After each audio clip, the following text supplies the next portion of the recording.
जय हिंद मेरे शेर शेरनियों। और आप सभी का स्वागत है आपके अपने YouTube चैनल प्रीतम एकेडमी परिवार में। और मैं हूं पंकज कुमार। तो आज की इस वीडियो पे बात करेंगे क्लास 11 जो आपका हिस्ट्री का जो आपका बुक है, उस हिस्ट्री के बुक में आपका जो चैप्टर 3 यानी कि 3 महाद्वीपों में फैला हुआ साम्राज्य, आपका ये जो चैप्टर है, इस चैप्टर के मोस्ट एमसीक्यू हम लोग बात करेंगे।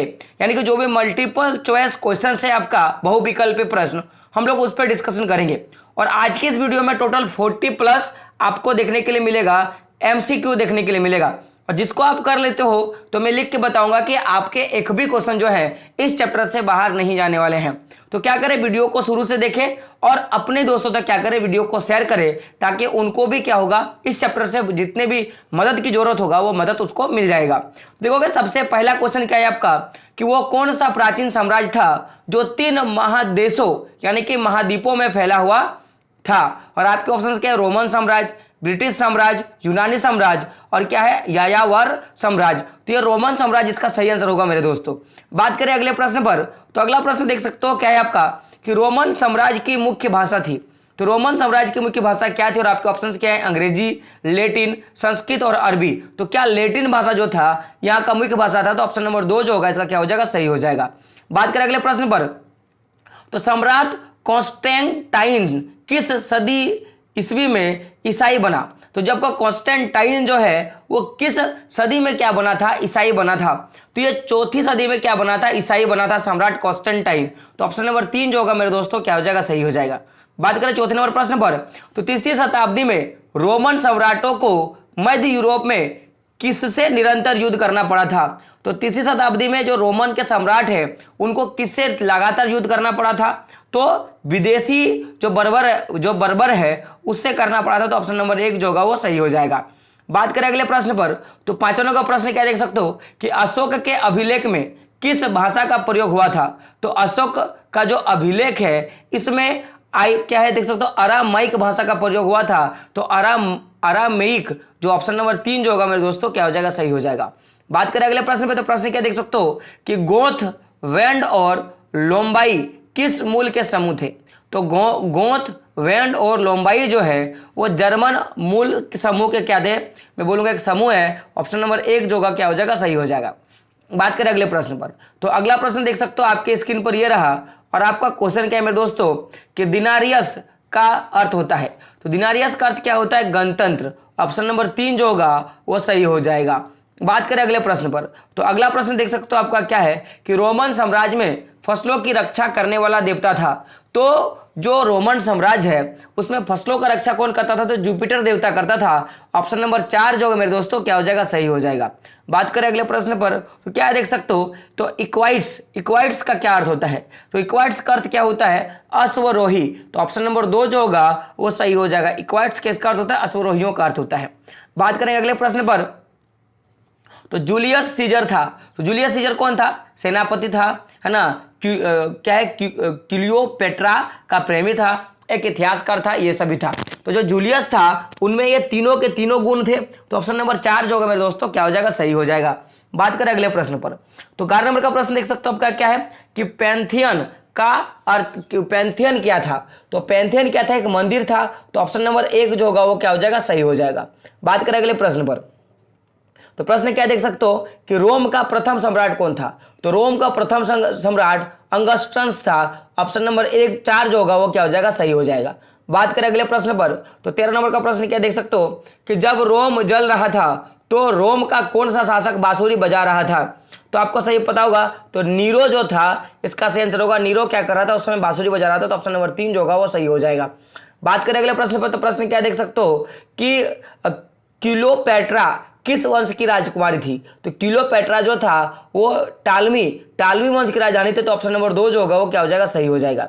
बात करें अगले प्रश्न पर, तो प्रश्न क्या है देख सकते हो आपके स्क्रीन पर प्रश्न है, तो ईसाई धर्म को रोम का राजधर्म किसने बताया था। तो ईसाई धर्म को रोम का राजधर्म जो है वो ऑप्शन नंबर 4 जो होगा उसका सही हो जाएगा, कॉन्स्टेंटाइन जो था उसने बताया था। तो ऑप्शन नंबर 4 जो होगा वो सही हो जाएगा। बात करें अगले प्रश्न पर, तो एकल परिवार क्या है। तो एकल परिवार जिसमें एगो पुरुष होगा उसका एगो पत्नी होगा और उसका एगो बच्चा होगा, तो उसी को क्या बोलेंगे? एकल परिवार। तो इनमें से सभी जो होगा इसका सही आंसर हो जाएगा। बात करें अगले प्रश्न पर, तो अगला प्रश्न देख सकते हो क्या है कि जूलियस सीजर किस देश का शासक था? तो जूलियस सीजर जो था वो रोम का शासक था, तो ऑप्शन नंबर 4 जो होगा वो सही हो जाएगा। बात करते हैं अगले प्रश्न पर, तो अगला प्रश्न देख सकते हो आपका क्या है कि अहुर मजदा कौन है? तो अहुर मजदा कौन है? तो अहुर मजदा जो था वो भगवान था, तो ऑप्शन नंबर 2 जो होगा वो सही हो जाएगा। बात करें अगले प्रश्न पर, तो प्रश्न क्या देख सकते हो, तो रोम साम्राज्य का प्रसिद्ध चिकित्सक कौन था? तो रोम साम्राज्य का जो प्रसिद्ध चिकित्सक था वो कौन था? हानि वाला। कौन था? हानि वाला। ऑप्शन नंबर 1 जो होगा वो सही हो जाएगा। बात करें अगले प्रश्न पर, तो 20 का प्रश्न क्या देख सकते हो, तो धनी कुलीन वर्ग का समूह जो शासन चलाता था उसे क्या बोलते थे? तो उसको क्या बोलते थे? सेनेट बोलते थे। क्या? सीनेट। क्या बोलते थे? सीनेट। तो ऑप्शन नंबर 2 जो होगा वो सही हो जाएगा। बात करें अगले प्रश्न पर, तो प्रश्न क्या देख सकते हो, अंगस्टस रोम के राज सिंहासन पर अब कब आसीन हुआ? यहाँ पे अब की जगह क्या होगा? कब आसीन हुआ? तो क्या होगा? ऑप्शन नंबर 3, तो 37 ईसा पूर्व में। कब? 37 ईसा पूर्व में क्या था? वो राजा बना था। बात करें अगले प्रश्न पर, तो क्या है अंगस्टन का शासनकाल कब से कब तक था? तो अंगस्टन का जो शासनकाल था वो 27 ईस्वी पूर्व से लेके 14 ईस्वी तक का था, तो ऑप्शन नंबर 1 जो होगा वो सही हो जाएगा।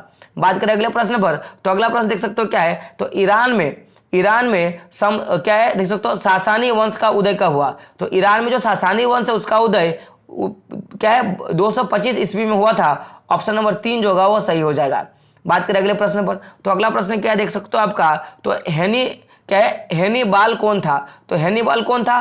तो कार्थेज का सेनापति था। ऑप्शन नंबर 2 जो होगा वो सही हो जाएगा।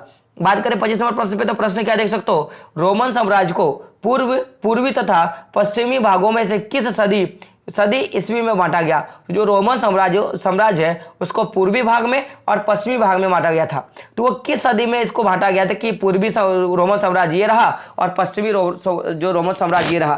तो ये 3वीं शताब्दी में बांटा गया था, तो ऑप्शन नंबर 3 जो होगा मेरे दोस्तों क्या हो जाएगा? सही हो जाएगा।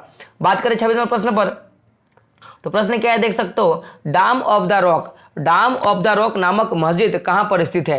तो ये जो मस्जिद है वो जेरूसलम में स्थित है, तो ऑप्शन नंबर 3 जो होगा वो सही हो जाएगा। बात करें अगले प्रश्न पर, तो रोम साम्राज्य किस नदी के किनारे बसा हुआ है? तो रोम साम्राज्य जो है वो टाइबर नदी के किनारे बसा हुआ है, तो ऑप्शन नंबर 3 जो होगा वो सही हो जाएगा। बात करें अगले प्रश्न पर, तो अगला प्रश्न क्या देख सकते हो आपके स्क्रीन पर कि किस रोमन शासक के शासन काल में दासों ने जबरदस्त विद्रोह किया था? तो आखिर में कौन सा रोमन साम्राज्य शासक है जिसके शासन काल में दासों ने क्या किया था? बहुत ज्यादा बोलूंगा कि विद्रोह किया था। तो नीरो। कौन होगा? नीरो। ऑप्शन नंबर 4 जो होगा वो सही हो जाएगा। बात करें अगले प्रश्न पे, तो प्रश्न क्या देख सकते हो, तो प्रारंभ में अंगस्टस का नाम क्या था? तो प्रारंभ में अंगस्टस का नाम क्या था? तो ऑक्टेवियन नाम था। क्या नाम था? ऑक्टेवियन। तो ऑप्शन नंबर 2 जो होगा वो सही हो जाएगा। बात करें अगले प्रश्न पर, तो अगला प्रश्न देख सकते हो आपका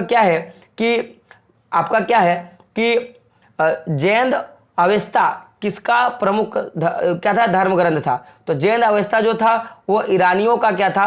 प्रमुख धर्म ग्रंथ था, तो ऑप्शन नंबर 2 जो होगा वो सही हो जाएगा। बात करें अगले प्रश्न पर, तो अगला प्रश्न देख सकते हो आपका क्या है कि यूनानीकरण को अंग्रेजी में क्या कहा जाता है? तो यूनानीकरण को अंग्रेजी में क्या कहा जाता है? तो हेलेनाइजेशन कहा जाता है। ऑप्शन नंबर 1 जो होगा वो सही हो जाएगा। बात करें अगले प्रश्न पर, तो प्रश्न क्या देख सकते हो, किस सागर को रोम साम्राज्य का हृदय माना जाता है? तो भाई भूमध्य सागर को रोम साम्राज्य का क्या माना जाता है? हृदय माना जाता है, तो ऑप्शन नंबर 3 जो होगा वो सही हो जाएगा। अगला प्रश्न देख सकते हो क्या है कि फारसी साम्राज्य की मुख्य राजधानी थी। तो फारसी साम्राज्य की मुख्य राजधानी क्या थी? सूसा। तो ऑप्शन नंबर 1 जो होगा वो क्या हो जाएगा? सही हो जाएगा। बात करें अगले प्रश्न पर, तो रोमन लोगों के पूज्य देवी या देवता कौन नहीं थे? तो भाई देखिए, अगर मैं बात करूं तो वो मार्स का पूजा करता था, जुपिटर का भी पूजा करता था, जूनो का भी पूजा करता था, लेकिन डैगन का पूजा नहीं करता था, तो ऑप्शन नंबर 1 जो होगा वो क्या हो जाएगा? सही हो जाएगा। बात करें अगले प्रश्न पर, तो प्रश्न क्या देख सकते हो, किस ईरानी शासक की तुलना भारतीय सम्राट चंद्रगुप्त मौर्य एवं यूनानी शासक अलेक्जेंडर से किया गया है? तो इसका आंसर क्या होगा? साइरस। किससे? तो साइरस की जो तुलना है वो चंद्रगुप्त मौर्य से और अलेक्जेंडर से किया गया है, तो ऑप्शन नंबर 1 जो होगा वो क्या हो जाएगा? सही हो जाएगा। बात करें अगले प्रश्न पर, तो प्रश्न क्या देख सकते हो, सिकंदर ने रोक्साना से विवाह किया था, है ना? रोक्साना किसकी पुत्री थी? तो सिकंदर ने रोक्साना से विवाह किया था, और ये किसकी पुत्री थी? तो ये किसका था? तो डेरियस तृतीय का पुत्री था, तो ऑप्शन नंबर 3 जो होगा मेरे दोस्तों क्या हो जाएगा? सही हो जाएगा। बात करें अगले प्रश्न पर, तो 37 नंबर का प्रश्न क्या देख सकते हो, रोमन साम्राज्य को पूर्वी और पश्चिमी दो भागों में कब बांटा गया था? तो इसका सही आंसर क्या हो जाएगा? तो पूर्वी, देखो रोमन साम्राज्य को पूर्वी और पश्चिमी दो भागों में कब बांटा गया था? तो ये चौथी क्या होगा? सदी में। तो ऑप्शन नंबर 3 जो होगा वो सही हो जाएगा। बात करें अगले प्रश्न पर, मोहम्मद पैगंबर द्वारा इस्लाम धर्म की स्थापना कब हुआ था? तो 7वीं शताब्दी में हुआ था। ऑप्शन नंबर 3 जो होगा वो क्या हो जाएगा? सही हो जाएगा। बात करें अगले प्रश्न पर, तो मैराथन का युद्ध कब हुआ था? तो मैराथन का युद्ध जो था वो 490 ईसा पूर्व में हुआ था। तो ऑप्शन नंबर 1 जो होगा वो सही हो जाएगा। बात करें अगले प्रश्न पर, तो अफ्रीका को देख सकते हो क्या है? अफ्रीका को वेडलो के कब्जे से किसने आजाद कराया था? अफ्रीका को वेडलो के कब्जे से किसने आजाद कराया था? तो किसने किया था? तो ऑप्शन नंबर 3 जो होगा उसका सही होगा। तो जस्टिनियन जो था इसने आजाद किया था। तो ऑप्शन नंबर 3 जो होगा वो सही हो जाएगा। बात करेंगे प्रश्न पर, तो ईरान के किस सम्राट को लौह पुरुष कहा जाता है? तो डेरियस प्रथम को क्या कहा जाता है? लौह पुरुष कहा जाता है। तो ऑप्शन नंबर 2 जो होगा वो सही हो जाएगा। बात करेंगे प्रश्न पर, तो रोमन साम्राज्य में कोलोसियम था। तो रोमन साम्राज्य में कोलोसियम कौन था? तो इसका सही आंसर क्या होगा? एक अखाड़े का नाम क्या था? कोलोसियम था। तो ऑप्शन नंबर 3 जो होगा वो सही हो जाएगा। बात करें अगले प्रश्न पर, तो अगला प्रश्न क्या है देख सकते हो आपके स्क्रीन पर। तो क्वेश्चन क्या है दोस्तों? क्वेश्चन है आपका, तो क्या है? मैपालिया किसे कहा जाता है? तो मैपालिया जो है वो किसे कहा जाता है? ऑप्शन नंबर 3 जो होगा सही हो जाएगा। तो ओवन आकार की झोपड़ियों को क्या कहा जाता है? तो मैपालिया कहा जाता है। तो ऑप्शन नंबर 3 जो होगा वो सही हो जाएगा। बात करें अगले प्रश्न पर, तो अगला प्रश्न देख सकते हो आपका क्या है कि रोमन साम्राज्य में सोल्डियस क्या था? तो रोमन साम्राज्य में सोल्डियस का बात करें तो सोने का जो सिक्का होता था उसे सोल्डियस कहा जाता था। तो ऑप्शन नंबर 2 जो होगा वो सही हो जाएगा। बात करें अगले प्रश्न पर, तो प्रश्न क्या है देख सकते हो आप कि पेपाइरस पत्र कहां से प्राप्त होता था? तो पेपाइरस पत्र जो है उसकी प्राप्ति नील नदी के किनारे से किया जाता था। तो ऑप्शन नंबर 4 जो होगा वो सही हो जाएगा। बात करें अगले प्रश्न पर, प्रश्न क्या देख सकते हो? तो फ्रैंकिन्स क्या होगा? फ्रैंकिन्स किससे प्राप्त किया जाता था? तो ये किससे किया जाता था? ऑप्शन नंबर 1 जो होगा वो सही हो जाएगा। तो क्या देख सकते हो? बोलिविया के पेड़ों से प्राप्त किया जाता था। क्या है देख सकते हो? बोसाविलिया के पेड़ों से प्राप्त किया जाता था। तो ऑप्शन नंबर 1 जो होगा वो सही हो जाएगा। तो इस तरह से जो भी मोस्ट इंपॉर्टेंट क्वेश्चन थे इस चैप्टर का मैंने वो करवा दिया। अब आप बताएं कि वीडियो आपको कैसा लगा, और चैनल पर आप नहीं हो तो क्या करें? चैनल को सब्सक्राइब करें और बेल आइकन क्या करें? जरूर प्रेस कर दें। तो दोस्तों मिलते हैं अगले वीडियो में, तब तक के लिए जय हिंद, जय भारत और आपका दिन शुभ हो।